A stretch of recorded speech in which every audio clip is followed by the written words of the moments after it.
Hello, my name is Jorge and I am the marketing manager at MoveMobility. When I first started thinking about coming to study to Canada, I had a lot of questions. For example, how am I going to study in a different language? How can I be comfortable in a different educational setting? And with no professional network, I didn't know how to do it, and it was really overwhelming. When someone suggested the marketing management diploma at the University of Winnipeg, it sounds like a good choice, but I really didn't know what makes that difference.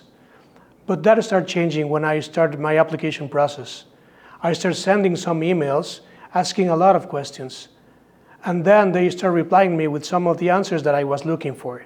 But what really surprised me when I get here to Canada is that I put a face on those people answering me.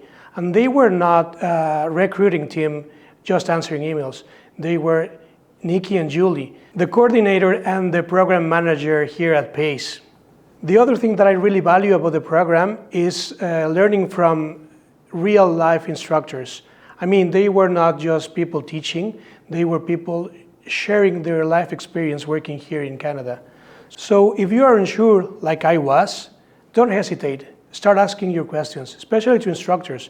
They will be willing to share their knowledge with you.